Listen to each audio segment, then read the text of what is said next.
नमस्कार, मेरा नाम है अदिति सिंह और आपका स्वागत है नेक्स्ट जेन भारत में। कभी हमारा देश एडवांस डिफेंस टेक्नोलॉजी के लिए विदेशों पर निर्भर था, लेकिन अब ये तस्वीर बदल रही है।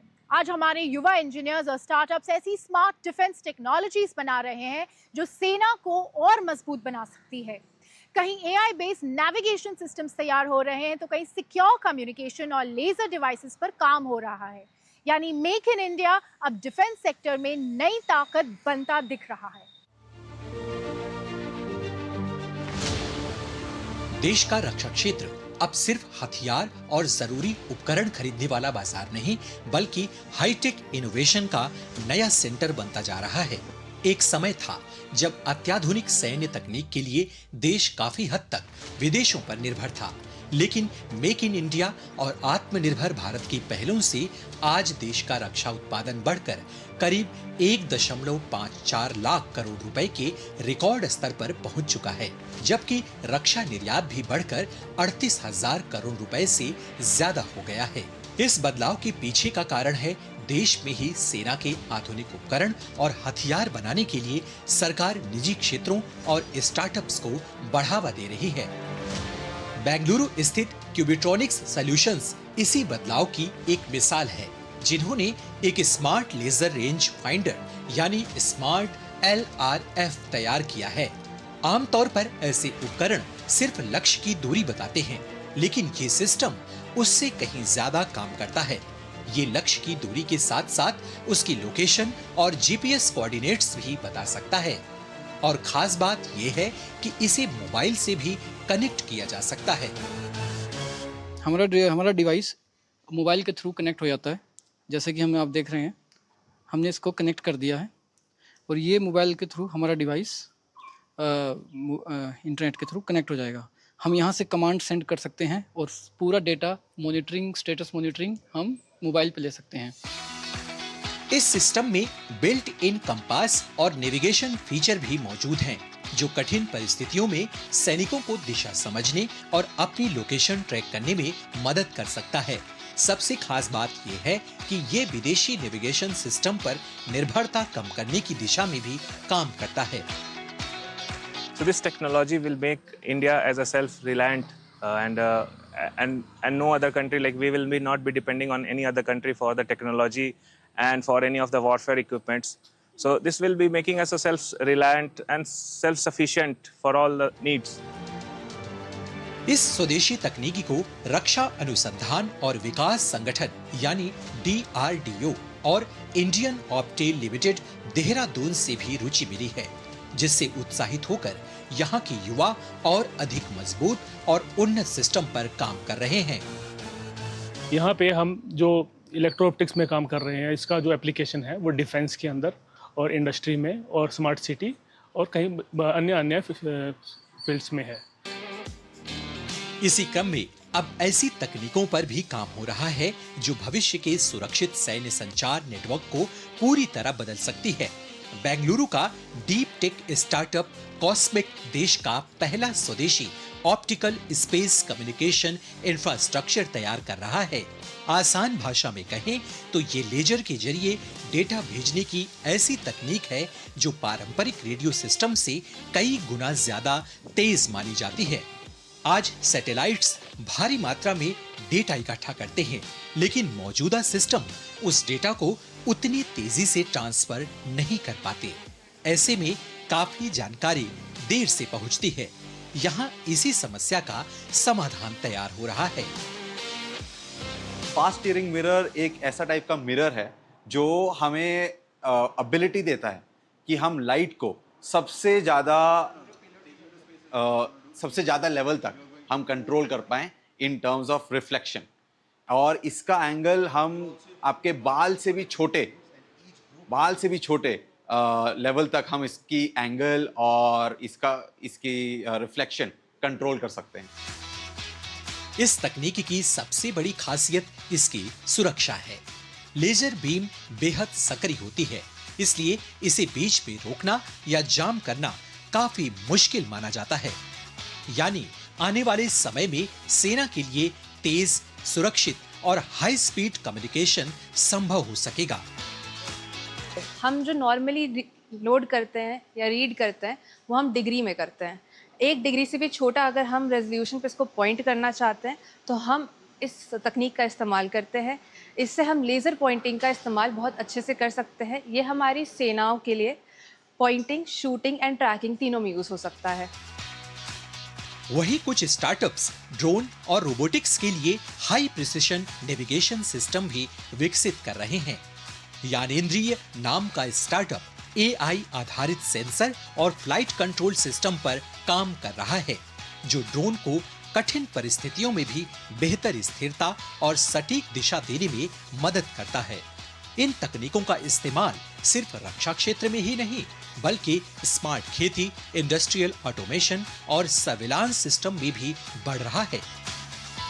We have been able to cater to that, and we look forward serving the country better by enhancing these platforms much to an extent so that it can be deployed from unmanned rovers inside the underwater systems to the space satellite systems. Building that navigation stack is our goal, and we look forward building that. Smart sensor हो, laser communication हो या AI आधारित navigation system, Bharat के युवा innovators अब सिर्फ नई तकनीक नहीं बना रहे, बल्कि देश को तकनीकी रूप से आत्मनिर्भर बनाने में भी बड़ी भूमिका निभा रहे हैं।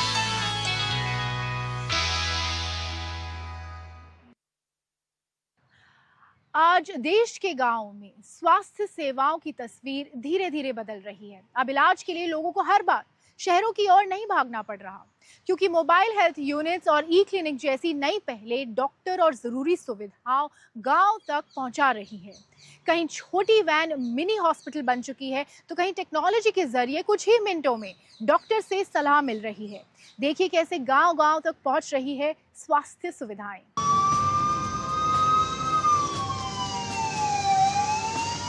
सड़कों पर चलती ये वैन सिर्फ एक एम्बुलेंस नहीं, बल्कि गांव-गांव पहुंचता एक छोटा अस्पताल है, जिसमें डॉक्टर्स हैं, नर्स हैं, दवाइयां हैं और जरूरी जांच की सुविधाएं भी। गुजरात के कई ग्रामीण इलाकों में मोबाइल हेल्थ यूनिट्स अब लोगों तक उनके घर के पास ही इलाज पहुंचा रही हैं, जिससे बुजुर्गों, महिलाओं और दूर दराज इलाकों में रहने वाले लोगों को इलाज के लिए लंबा सफर तय नहीं करना पड़ता।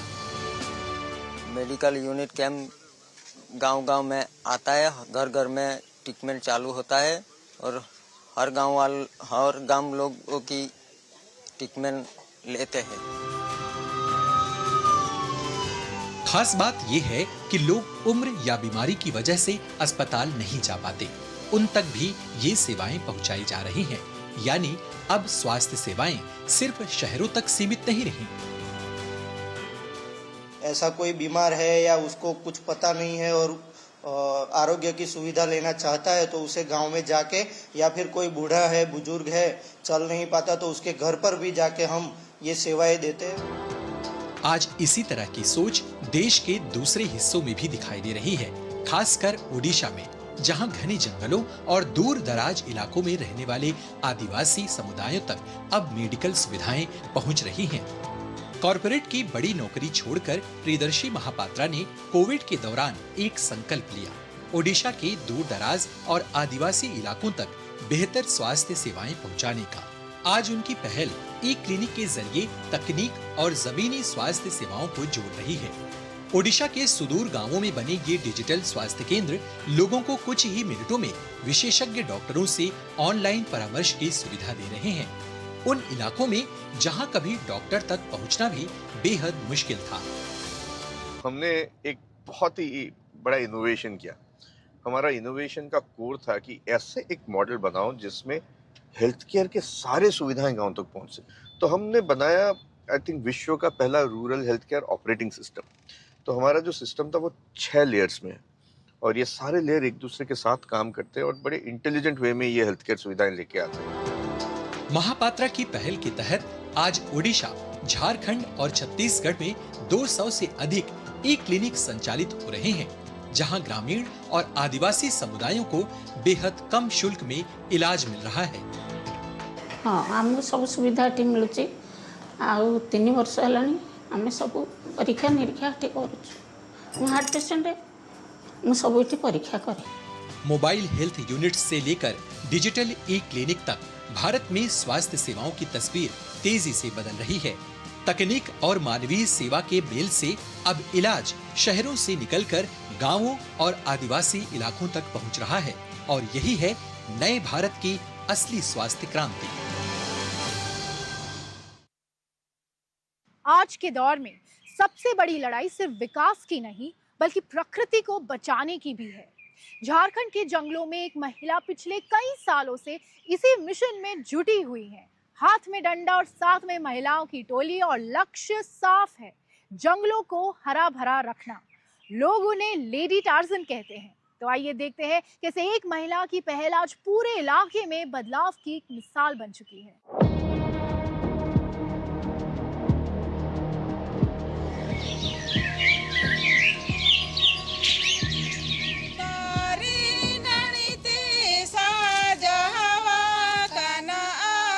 झारखंड खूबसूरत है, घुमावदार रास्ते, पहाड़, नदियां, झरने, बहुत कुछ है इस धरती पर। लेकिन एक ऐसी जगह आज हम जा रहे हैं जहां पर एक महिला ने जंगलों को, पहाड़ों को बचाने का जिम्मा उठाया और आज लोग उन्हें लेडी टार्जन कहते हैं।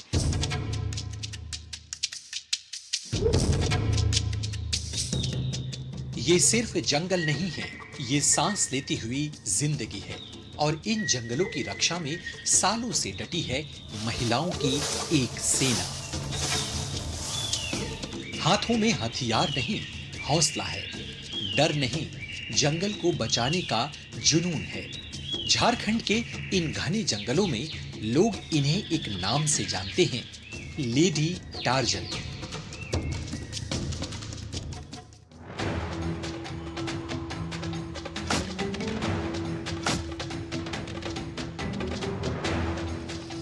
एक समय था जब इन जंगलों में लकड़ी माफियाओं का खौफ था। रात होते ही पेड़ गिरते थे और धीरे धीरे जंगल गायब हो रहा था। लेकिन उसी दौर में एक महिला ने फैसला किया, अब जंगल कटेगा नहीं। और यहीं से शुरू हुई जमुना टुडू की लड़ाई।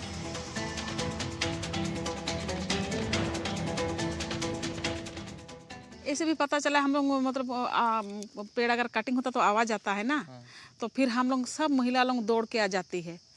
दिन हो चाहे रात हो, हम लोग जंगल में पहुंच जाते हैं। ये जो रात में आग जलता है तो आग के लिए भी हम लोग को रात में आना पड़ता है। आज जमुना टुडू अकेली नहीं है, अब उनके साथ काफी महिलाएं जुड़ चुकी हैं, जो दिन हो या रात इन जंगलों की पहरेदार बन चुकी हैं। जमुना टुडू का जंगल बचाने का ये अभियान अब सिर्फ उनके गांव तक सीमित नहीं, बल्कि अब वो अलग अलग राज्यों में जाती हैं और लोगों को जोड़ती हैं। इनके लिए जंगल सिर्फ लकड़ी नहीं, बल्कि हवा, पानी और आने वाली पीढ़ियों का भविष्य है। गांव-गांव में मुझे जाना पड़ता है, गांव में जाना पड़ता है, दूसरा ब्लॉक में, दूसरा तीसरा जिला में, दूसरा तीसरा स्टेट में भी जाती हूँ। अभी झारखंड छोड़ के हमने राजस्थान में, हरियाणा में, उसके बाद उड़ीसा में, उत्तर प्रदेश में, उस सब जगह में भी मैंने जंगल को सुरक्षा करने के लिए लोगों को जागृत करने का काम कर रही हूँ। कई बार धमकियां मिली, डराने की कोशिश हुई, लेकिन कदम नहीं रुके, क्योंकि इनके लिए जंगल बचाना सिर्फ एक मिशन नहीं, जिंदगी की लड़ाई है। हाँ, लड़ाई होता है, वो आ जाता है ना, लड़ाई चल जाता है पूरा। अच्छा। और पूरा गाली उली भी देता है सब, और मना करने से बहुत, हाँ, आदमी सब भी। अच्छा, और हाँ, औरत लोग के साथ भी झगड़ा पूरा हो जाता है। आज जहां कभी कटते पेड़ों की आवाज गूंजती थी, वहां फिर से पक्षियों की आवाज सुनाई देती है। सूखी होती धरती पर हरियाली लौट रही है और इस बदलाव के पीछे एक महिला की जिद खड़ी है। पर्यावरण के प्रति इस अनोखे समर्पण को देखते हुए ही जमुना टुडू को साल 2019 में पद्मश्री सम्मान दिया गया। साथ ही उन्हें समय समय पर अलग अलग मंचों पर भी सम्मानित किया गया। जमुना टुडू जी की ये कहानी सिर्फ एक महिला के लिए उपलब्धि नहीं है, बल्कि जीत है उस सोच की जहां पर प्रकृति को अपना परिवार माना जाता है।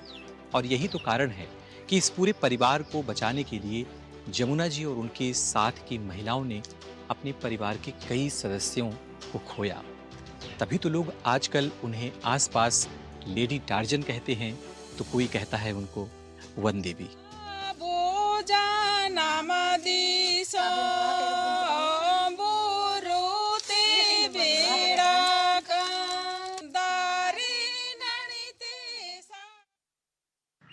चलिए अब हम आपको लेकर चलते हैं छत्तीसगढ़, जहां लोकल इनोवेशन उभर रहा है। कहीं कमल के डंठल से इको फ्रेंडली फैब्रिक तैयार किए जा रहे हैं, तो कहीं छेरी बैंक यानी बकरी के बैंक जैसी पहल गांव की महिलाओं को आत्मनिर्भर बना रही है। देखिए कि ऐसे छोटे छोटे आइडियाज गांव में रोजगार, आत्मनिर्भरता और नई उम्मीदों की बड़ी ताकत बनते जा रहे हैं।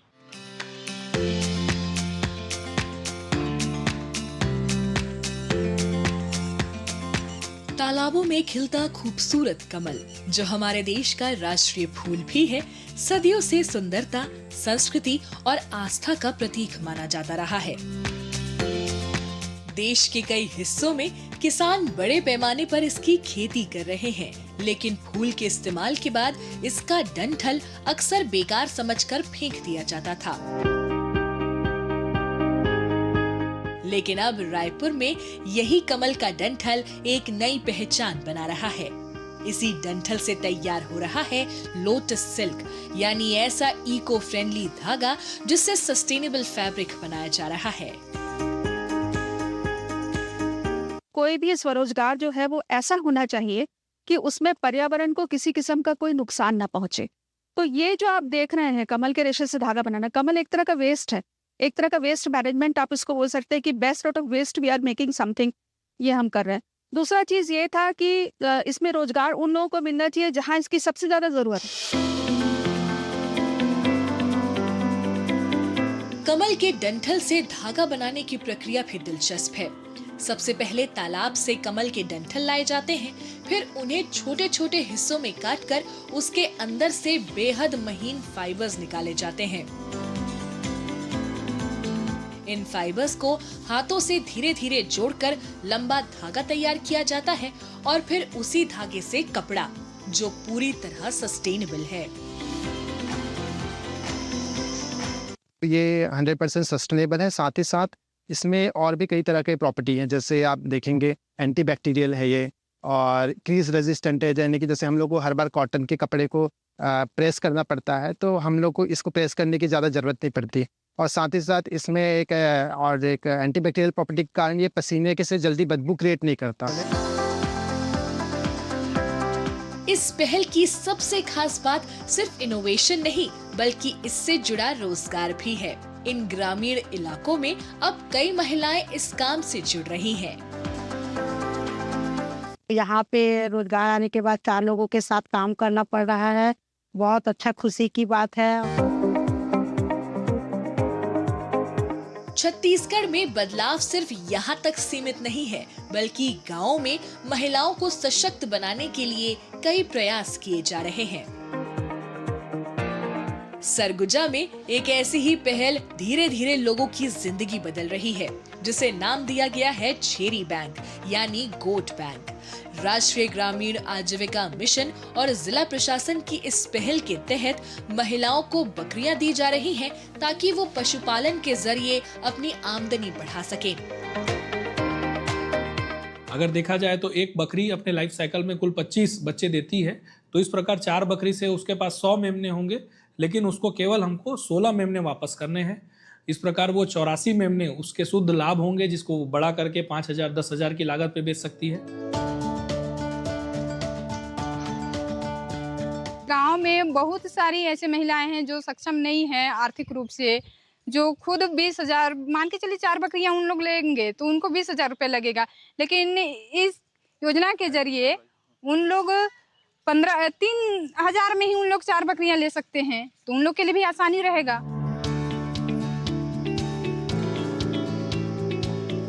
कमल के डंठल से बनता लोटस सिल्क और गांव की महिलाओं को आत्मनिर्भर बनाता छेरी बैंक, ये दोनों पहलें दिखाती है कि अब बदलाव सिर्फ बड़े शहरों तक सीमित नहीं बल्कि दूर दराज गाँव में भी नई सोच और लोकल इनोवेशन के जरिए ग्रामीण अर्थव्यवस्था को नई ताकत दी जा रही है।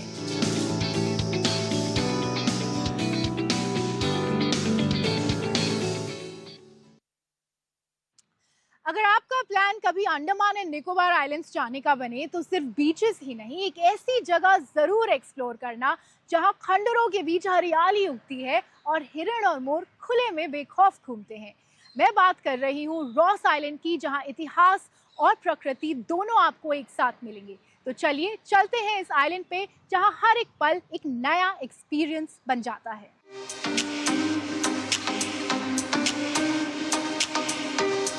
हम मौजूद हैं इस वक्त पोर्ट ब्लेयर में और आज हम जा रहे हैं रोज आइलैंड, एक ऐसे इंसान से मिलने जो सालों से मोर और हिरन की देखरेख कर रही हैं और जिन्हें डियर लेडी ऑफ अंडमान भी बोला जाता है। 15 मिनट के बोट राइड के बाद हम पहुंच गए रोज आइलैंड। तो चलिए आगे चलते हैं। शांत साफ नीले पानी से घिरा रॉस आइलैंड एक अलग ही दुनिया सा लगता है। लगभग 60 हेक्टेयर में फैला ये द्वीप, जहां सन्नाटा, हवा में सरसराते पेड़ और चारों तरफ फैली हरियाली आपका स्वागत करती है। यहाँ हिरन खुले में घूमते हैं और मोर बेखौफ अंदाज में नजर आते हैं, जैसे प्रकृति खुद आपको अपना मेहमान बना रही हो। सबसे इंटरेस्टिंग बात इस जगह की ये है कि ये जानवर इंसानों से बिल्कुल नहीं डरते और यहाँ पर फ्रीली घूमते हैं, जो कि आपको कहीं और देखने को नहीं मिलेगा। यहाँ हिरनों का दिखना आम बात है, लेकिन इनके बीच एक ऐसी शख्सियत भी है जिन्हें ये पहचानते हैं। Dear lady of Andaman Anuradha Rao, जो अपनी आवाज से इन हिरनों को बुलाती हैं और देखते ही देखते वो उनके पास आ जाते हैं। ये सिर्फ आदत नहीं, एक भरोसा है, सालों की देखभाल और अपनापन, जिसने इंसान और जानवर के बीच एक अनोखा रिश्ता बना दिया है। जब लोग इसका हंटिंग करते थे बहुत दर्द होता था, तब मुझे सिर्फ 17 हिरन मिले। सोच के देखिए, अब 17 डियर्स मिले। उस 17 डियर से आज हम लोगों ने 600 बनाया और इसका ब्रेन वॉश कर कर आप तक लाने के लिए मुझे 25 ईयर्स लगे, 25 साल लगे।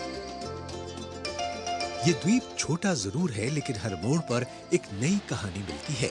कुछ ही घंटों में आप इसे पैदल घूम सकते हैं, लेकिन हर रास्ता आपको एक अलग सुकून देता है। कभी यही जगह ब्रिटिश शासन का प्रशासनिक केंद्र हुआ करती थी और आज वही इमारतें खंडर बनकर प्रकृति की गोद में समा चुकी हैं। ये वही रोज आइलैंड है जो एक समय में ब्रिटिश का एडमिनिस्ट्रेटिव हब हुआ करता था। आज ये बिल्डिंग्स खंडर में बदल चुकी है और कुछ को तो नेचर ने अपने अंदर भी ले लिया है। आज रॉस आइलैंड सिर्फ एक ऐतिहासिक जगह नहीं, बल्कि एक ऐसा अनुभव है जहां इतिहास, प्रकृति और सुकून तीनों एक साथ महसूस होते हैं। यहाँ के खंडर और खुले में घूमते हिरन इस जगह को और खास बना देते हैं। यहाँ पर आके मुझे बहुत अच्छा फील हो रहा है, क्योंकि इधर का पूरा पुराना सब स्ट्रक्चर है, आर्किटेक्चर पूरा पुराने ज़माने का है और यहाँ पर जो जिस तरीके से यहाँ पे ये डियर्स को संभाला जा रहा है वो काफ़ी बढ़िया है। तो अगर आप रोज आइलैंड आते हैं तो यहाँ का हिस्ट्री ही नहीं बल्कि एनिमल ह्यूमन कनेक्शन भी आपकी एक्सपीरियंस को डबल कर देता है।